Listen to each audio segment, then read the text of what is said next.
what you actually meant to say, you voted no. We have a right to speak. Might be hearing a little bit more about that tonight. Ms. Billups, we add value.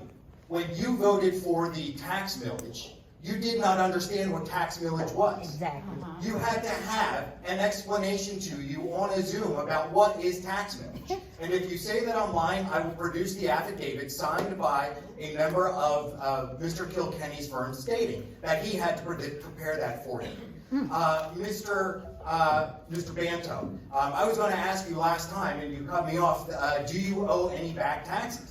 Does anyone in your household owe back taxes? And if you do, if you did, you should not have been voting. You should have recused yourself from the EIT. Ladies and gentlemen, the charade is up. We saw 2 weeks ago that 1, you don't care, 2, you don't even read the resolutions, 3, you don't read the Home Rule Charter. Tonight's resolution is about immigrants. I mean, that's great. It's just empty virtue signaling. No one is a bigger lover of immigrants than me, because in my house, I'm outnumbered by immigrants 2 to 1.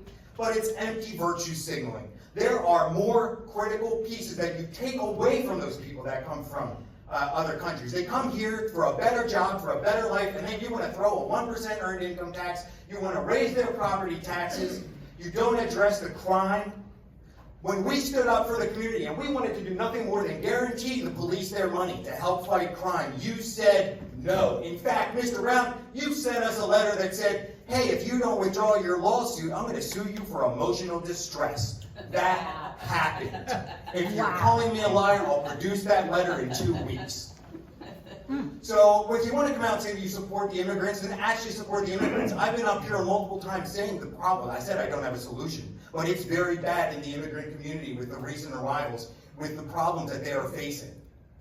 They come here for freedom. They come here for economic opportunity, and you're quashing all that. They come here for freedom of speech. Trust me on that one. I've spoken to some of them. They come from places where they don't have a voice. And Ms. Brandish, the charade is up with you. On 4 opportunities, you could vote for freedom of speech. You voted against it all 4 times. Now, you'll then have some smooth talk answer later on when you can be challenged, but that is the truth. 4 times, you could have voted for the freedom of speech. You voted against it. The charade is up. You don't care if people live in their district, like Mr. Sadiqin and then Mr. Heyman, but I hear you moved back. Thanks. I would like to thank all the people that reach out to me and ask me to please represent them, because the people in their districts are not. Thank you, Mr. Massey.